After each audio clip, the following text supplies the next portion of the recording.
This is the Convene podcast. Welcome to another Convene talk. Michelle, do you want to introduce today's topic? Sure. Thanks, Maggie. So, one of the calling cards of Convene or a hallmark of Convene is that every cover is illustrated by a different artist. So, I thought we would go behind the scenes and talk about that process, which is one of the most creative parts of putting the magazine together, and also just how art plays a really important role in the magazine overall. So just to go through the process, we have a very talented design firm, Point Five Design, and they have access to all of the, I'm going to say Rolodex. That is definitely putting me in the boomer category. It's an old-fashioned term, but they have access to all of these illustrators. And what we do is we talk about what the cover story is going to be about. We try to do that as early as possible in the cycle. And we don't art direct. We don't say, what I think would be great is if we had a grapefruit on this cover. We just say, here is what the idea is. And do you need more to go on? Or do you think this is enough to think about what kind of illustrator would be a good fit for this? And usually they come up with 2 or 3 illustrators. We pick one that we think is the best one. They go to that person first. If the illustrator is busy, we keep going down. But most of the time, we get the illustrator that's our top pick, and they do a sketch, and we look at the sketch, and usually point 5 will give them some more art direction if the sketch isn't really fitting or it is just something doesn't feel exactly right. And by the time we get to see the sketch, we can say, we'd rather tweak it this way or do that or this. And then we go from there to a final. And then we come up with a cover line. Sometimes they ask us to come up with a cover line first so that that helps the artist figure out what direction to go in. But it's always interesting for me to see the process and just to see how artists think differently than I would think because I'm somebody who's very much, you know, grounded in reality, whereas they're taking a concept and making it into something that people will grasp without, for example, we had a cover that was about the circular economy. And the illustrator came up with objects that were not specific to recycling.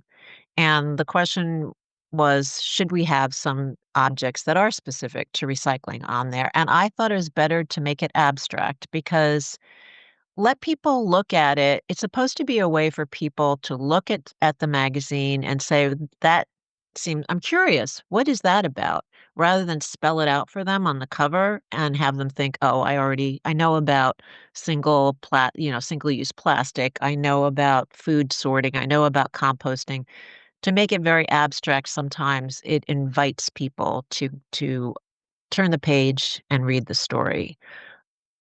So it's always interesting to see what illustrators come up with. My personal favorite is usually the most recent one because I'm excited to see the new one. And the most recent one for us is the salary survey, and it's just a lone figure standing in a city with a t-shirt that says, am I getting paid what I'm worth?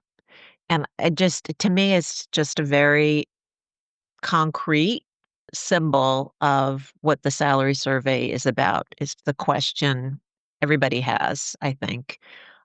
And so I think they can put themselves in that person's shoes. So I'm interested in hearing what other people on the team think about our covers. Maggie.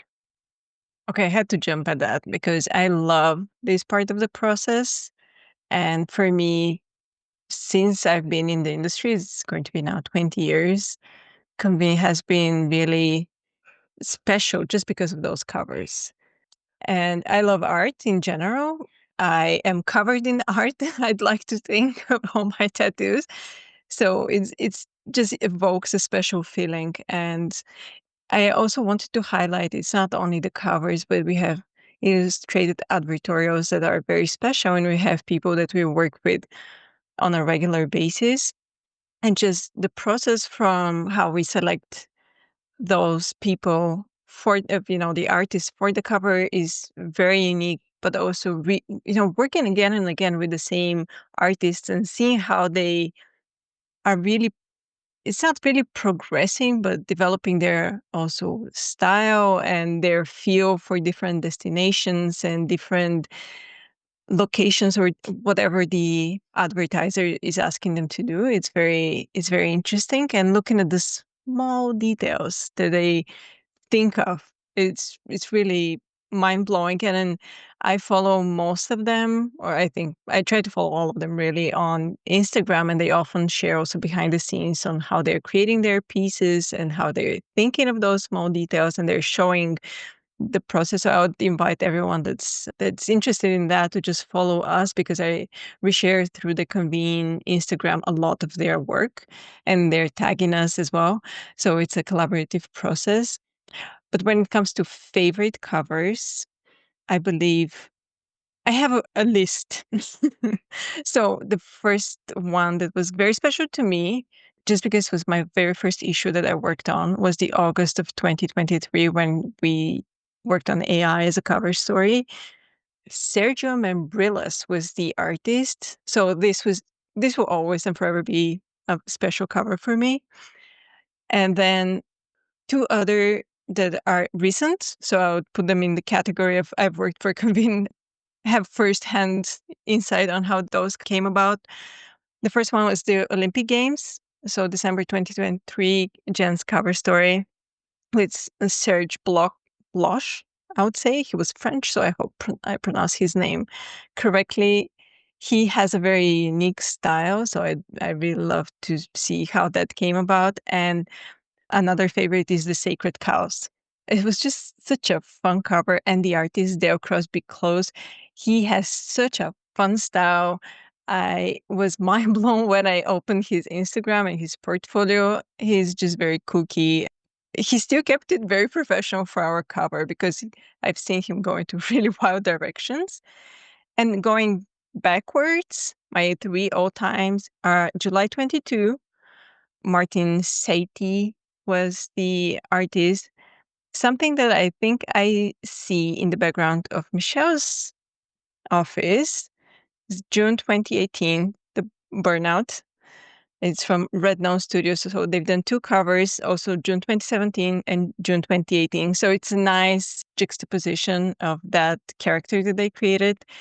And November 2017, just because it's Futurama, and I loved everything Futurama related. So I love that cover very, very much. And I'll link to all of those, because I think they're just so interesting to look at and to see all the artists and the variety and how they interpret something that they're not very, that's not their field. We're just giving them something, and they know it has to be events related, but not really. And they have to just interpret it in a very interesting way. So I love that. Barbara, what do you think? I'm just thinking about just how much fun it is because writers, we solve problems in different ways. And so, like, I've done a little work with the illustrated series. Jen does a lot of that back and forth. But when I have worked with the map makers, just the little details, when you're really working closely, you're just like, how did they come up with that? I mean, it's a visual genius sometimes that you're just like, it's just exciting to see them solve problems. I I think just this idea of having an illustrated cover all the time, as opposed to, most of the magazines in our sector use photographs. And what I think that no matter like, they're so varied, but what you always know when you look at it is that what's inside are ideas. It's the cover is always an idea that is then interpreted through a lot of different lenses, and I think that that's just a really good signal of what's inside. that, there's a lot of ideas in there. I was excited to hear you say that July 22 was one of your favorites because that was the storytelling with data, which I just loved that. And when I was looking through the covers, I realized that I liked a little suspense or a little mystery, like when you're like that storytelling with data.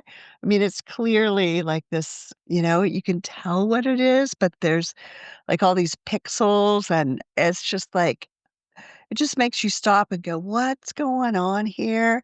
Another cover I really liked was September 2023, which was it addressed that there was a lot of, as we came back from the pandemic, just there, there was a lot of kind of more foment that was happening around meetings, like people demonstrating and more security.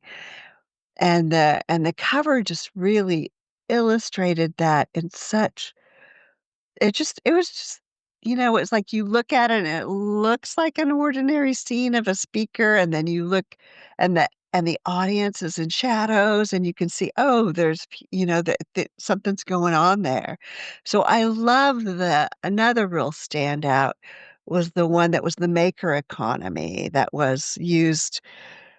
It was like, and Michelle could tell us more about this because she worked on that one, and it was, like, created by textile artist. It was not just a visual representation of a textile artist.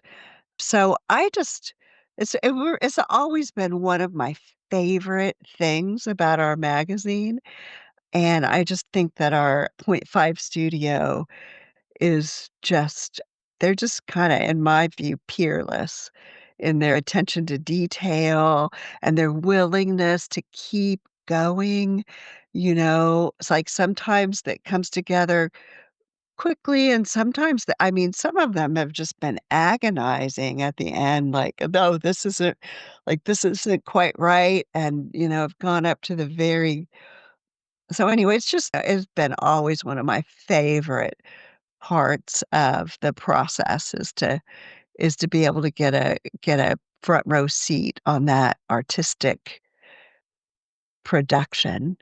Jen, what's on your mind? So I wanted to share my favorite cover, which is from May, June of 2024, and that was the Maker Economy.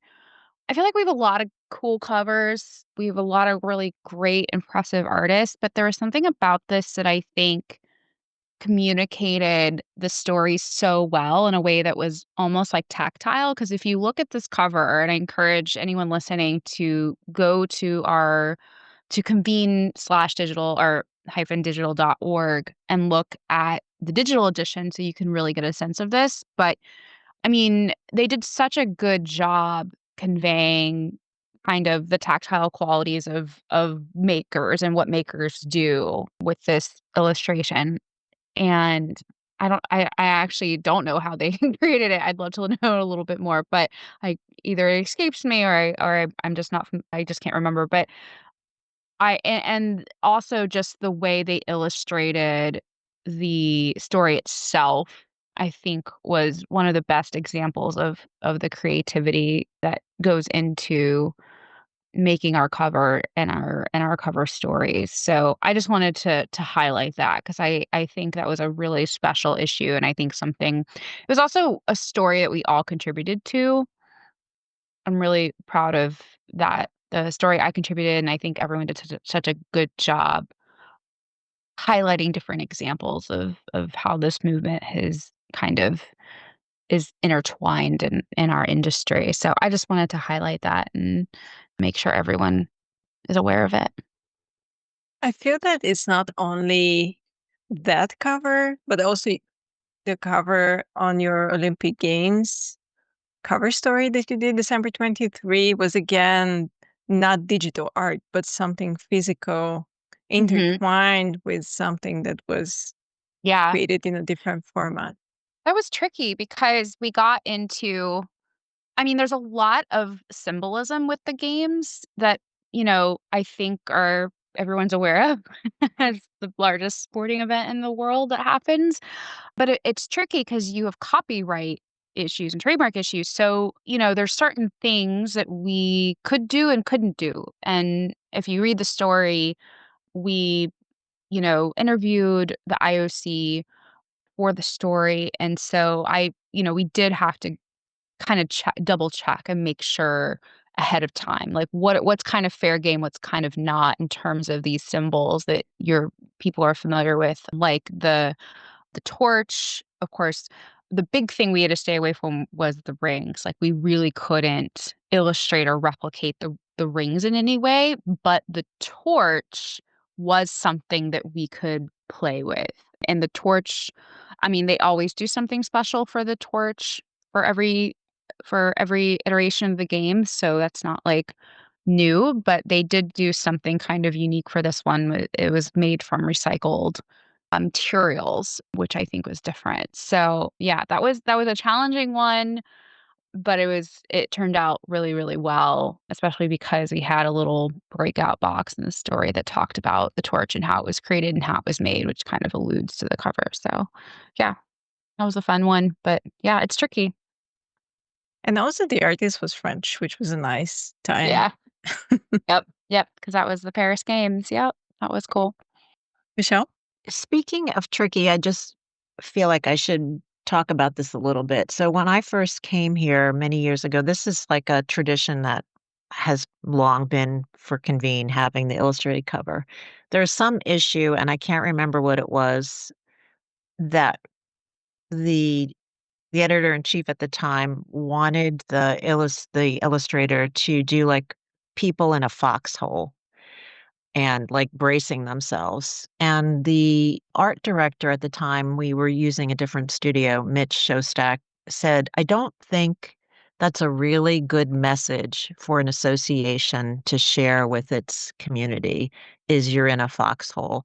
And that always stuck with me because I feel like there are some times where we really talk about difficult subjects, or as during the pandemic when things looked very bleak for our industry, or we get results from research or a study that we do and it doesn't paint a really pretty, happy picture. We still have somewhat of an obligation, I think, to focus on the more hopeful aspect rather than to present an illustration that just looks really scary. And I also remember that, and this was purely by coincidence, the September 2001 cover was a ticking time bomb, and that was right before 9/11. And I just feel like as part of our responsibility is to focus, if it's a difficult time, to focus on the industry's resilience, the industry's ability to be flexible, I mean, I hate the word pivot, but we've used that also, and to not try to Pollyanna a topic, but to focus on something that is more hopeful and inspiring than scary and pessimistic. I feel that those covers actually are adding a lot of depth to the story in a different way. So oftentimes the same artist illustrates something for the inside of the magazine right next to when we introduce the cover story. And that gives it just a little bit extra. And I noticed that I lean towards those covers with a lot of things happening because they're Mhm. giving me just this kind of a moment to breathe and look at it and think, and especially reading the title. So now I have two things that are just introducing me to what's to come. And but I also have the space to think about it myself. And I feel that that's special. It's not something that can be given with a I mean, probably with a picture you can, but it's different just because you have this interpretation. It's not so straightforward as a picture of a city, a picture of something, but there's more to Got it. So nuances, right? yes, Yeah. exactly. Yeah, well, just speaking of nuance, oftentimes the illustration that accompanies the cover story is more nuanced. Like, it's like the cover and then that secondary illustration tell a story, like, with and I love when the illustrator then also does smaller illustrations or cutouts of the secondary illustration that then go with that go along with the illustration, and I'm sorry, I suddenly remembered a cover I loved, which is when we did a story about homelessness and how it affected downtowns and the experience of being at meetings, and the illustrator used a cardboard there was a cardboard sign, like the signs that you might see an unhoused person holding that held the cover lines on the cover, and I thought that was a really creative way of just in a glance, you already know where you're going. What I also wanted to talk about is Carmen Segovia, and I had to look up her last name because she's been doing this for so long, we just call her Carmen. But she illustrates there's a meeting for that, which is the final page in every issue, and there is always so much wit. And, I mean, she's a wonderful illustrator, but she's very witty, and just seeing how she takes meetings and their nuances and translates that into, like, often a visual pun or a way of, like, just telling that story in really a pretty small illustration is just it's like she's been do I don't know how many years she's been doing it, but it's like always takes it up another notch and keeps surprising you. Oh, she's wonderful. And I also feel like the art direction is just wonderful. So years ago, we did a story on failure and how important it is to accept failure and you learn from it and get comfortable with it. So Alyssa had the idea at point 5 to do a cross-stitch sampler because a sampler that says "Home Sweet Home," obviously you feel comfortable, this is something you'd have in your home, and it was "Failure, Sweet Failure," and it was just cross-stitched, and that was the cover, and it just showed me that there's so many different ways to get people into a particular mood about something. And so sometimes it is like the maker's cover, it is something that is created by hand, and other times it is created by hand in terms of a drawing or an illustration. But it's probably my favorite part of the job, just to see how these ideas, to Barbara's point, they're all ideas that we write about come to life in the cover. And the fun part is also when we see those covers win awards, because sometimes the artists run with them for different artists awards, and that's pretty nice feeling that we were a little part of their overall story and what they're putting out into the world, and they're proud of their work. Many of them work for very big publications like the New York Times, the New Yorker, and so forth. We see them being utilized by other major publications. And the fact that now also the illustrated advertorials, they're so popular, we needed to introduce a new one with, again, a fabulous person who illustrated, Michelle, correct me, the New Yorker, the Mhm. most recent New Yorker cover, Victoria, Victoria. yeah, Yeah, yeah. so pretty Yeah, cool. we're in good company. We're in the big leagues with our illustrators, and that's also a feather in our cap. Well, and Absolutely.